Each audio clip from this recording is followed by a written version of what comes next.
नमस्कार, मैं हूं सुनील बॉबी। आप इस समय देख रहे हैं मगध संवाद। आइए जानते हैं आज की ताजा व बड़ी खबरें फटाफट। पहले शुरुआत करते हैं बिहार की ताजा व बड़ी खबरों के साथ। खबरों के लिए अब सुबह का इंतजार हुआ खत्म। आइए जाने शाम तक की खबरें, अब तक की बिहार की बड़ी खबरें। सबसे पहले शुरुआत करते हैं बिहार की विशेष खबरों के साथ। नीतीश की रैली से पहले जेडीयू ने लॉन्च किया अपना पोर्टल। एक साथ जुड़ सकेंगे 10 लाख लोग। बिहार में होने वाले विधानसभा चुनाव को लेकर जेडीयू ने युद्ध स्तर पर तैयारियां शुरू कर दी है। इस कड़ी में बुधवार को नीतीश कुमार की अगुवाई वाली जनता दल यूनाइटेड जेडीयू ने डिजिटल प्लेटफॉर्म पर अपना एक खुद का पोर्टल लॉन्च किया। जेडीयू लाइव नाम के डिजिटल पोर्टल के उद्घाटन में सांसद और जदयू के वरीय नेता ललन सिंह, बिहार सरकार के मंत्री अशोक चौधरी, मंत्री संजय झा, विजेंद्र यादव भी शामिल हुए। दरअसल इसी महीने नीतीश कुमार की वर्चुअल रैली होने वाली है, जिसे जेडीयू इस पोर्टल के जरिए लोगों तक पहुंचाएगा। 7 सितंबर को संभावित नीतीश कुमार वर्चुअल रैली के माध्यम से बिहार की जनता को संबोधित करेंगे और जेडीयू की पूरी कोशिश है कि ज्यादा से ज्यादा लोगों को इस रैली के साथ जोड़ सके। पार्टी से जुड़े एक बड़े नेता ने बताया कि हमारा लक्ष्य है कि वर्चुअल रैली में कम से कम 10 लाख लोग जुड़ सके। इसको लेकर तैयारी शुरू कर दी गई है। जेडीयू द्वारा यह बताया गया कि देश में किसी भी पार्टी को चाहिए अपना पहला डिजिटल प्लेटफॉर्म पोर्टल है। इस पोर्टल पर नीतीश कुमार के पहले के सभी भाषणों को रखा जाएगा। साथ ही वर्चुअल रैली का भी प्रसारण होगा। मालूम हो कि बिहार में किसी भी क्षण विधानसभा चुनाव की तारीखों का ऐलान हो सकता है। ऐसे में सभी पार्टियों ने अपने आप को डिजिटल रूप से समृद्ध बनाने की मुहिम जारी रखी है। जीतन राम मांझी का ऐलान, हम बिना शर्त जेडीयू के साथ गठबंधन कर रहे हैं। हाल ही में महागठबंधन से अलग हुए बिहार के पूर्व मुख्यमंत्री और हिंदुस्तानी आवाम मोर्चा हम के अध्यक्ष जीतन राम मांझी ने ऐलान किया है कि हम बिना शर्त जनता दल यूनाइटेड जेडीयू के साथ गठबंधन कर रहे हैं। बुधवार को पटना में उन्होंने कहा है कि हम जेडीयू के साथ मिलजुल कर चुनाव लड़ेंगे। चूंकि नीतीश जी एनडीए के अंग है, इसलिए हम भी एनडीए के पार्टनर हैं, लेकिन हम नीतीश कुमार के नजदीक बने रहेंगे। जीतन राम मांझी ने कहा है कि हम बिना शर्त जेडीयू के साथ गठबंधन कर रहे हैं। अभी सीटों को लेकर कोई विचार विमर्श नहीं हुआ है, इसे बाद में बैठकर सुलझा लेंगे। मांझी ने कहा है कि आगामी विधानसभा चुनाव में एनडीए को जीत दिलाने के लिए पूरा जोर लगाएंगे। खुद के चुनाव लड़ने के संबंध में पूछे गए एक सवाल के जवाब में मांझी ने कहा कि यदि उनके नेता, कार्यकर्ता और जेडीयू के लोग चाहेंगे तो मैं भी चुनाव जरूर लड़ूंगा। हम अध्यक्ष ने कहा है कि यह मामला सहयोगी दलों पर निर्भर रहेगा। वैसे मेरा मानना है कि 75 वर्ष की आयु के बाद सक्रिय राजनीति में व्यक्ति को नहीं रहना चाहिए। आनंद किशोर 3 साल के लिए फिर बिहार बोर्ड के बने अध्यक्ष। राज्य सरकार ने बिहार विद्यालय परीक्षा समिति का अगले 3 साल के लिए पुनर्गठन कर दिया गया है। शिक्षा विभाग की तरफ से मंगलवार को जारी अधिसूचना के मुताबिक भारतीय प्रशासनिक सेवा के वरिष्ठ अफसर आनंद किशोर अगले 3 साल के लिए बिहार विद्यालय परीक्षा समिति के अध्यक्ष बने रहेंगे। राज्य सरकार ने बिहार विद्यालय परीक्षा समिति के अध्यक्ष पद पर आनंद किशोर का कार्यकाल अगले 3 साल के लिए बढ़ा दिया है।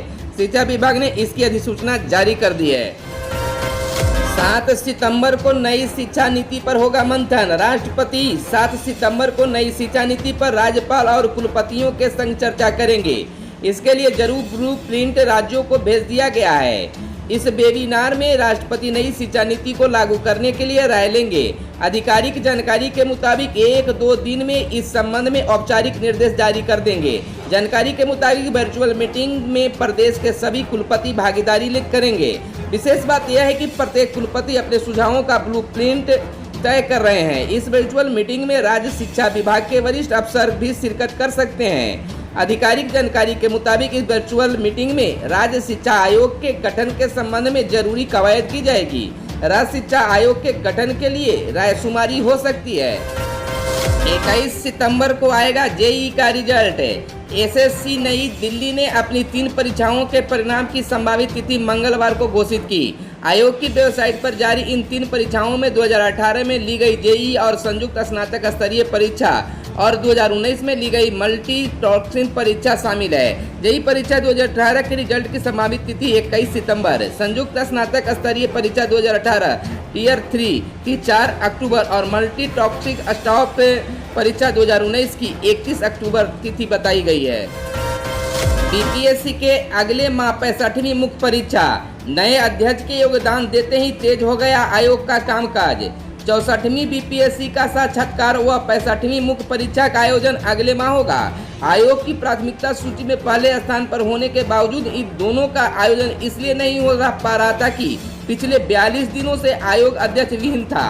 लेकिन मंगलवार को शिक्षा विभाग के पूर्व अपर मुख्य सचिव आर.के. महाजन के द्वारा आयोग के अध्यक्ष का पदभार ग्रहण करते ही उसके कामकाज की गति तेज हो गई है और अधिकारियों द्वारा अगले माह के प्रथम सप्ताह तक 64वीं बीपीएससी का साक्षात्कार और तीसरे सप्ताह तक 65वीं मुख्य परीक्षा को आयोजित करने की तैयारी शुरू हो गई है। कोरोना का प्रकोप कम होने पर खुलेंगे स्कूल कॉलेज।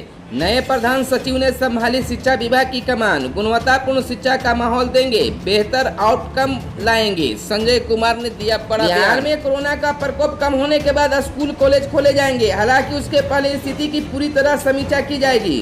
भारतीय प्रशासनिक सेवा के वरिष्ठ अधिकारी संजय कुमार ने बीते दिन शिक्षा विभाग के प्रधान सचिव की कुर्सी संभालने के बाद बताया कि कोविड का प्रकोप कम हो तो स्कूल कॉलेज खोलेंगे।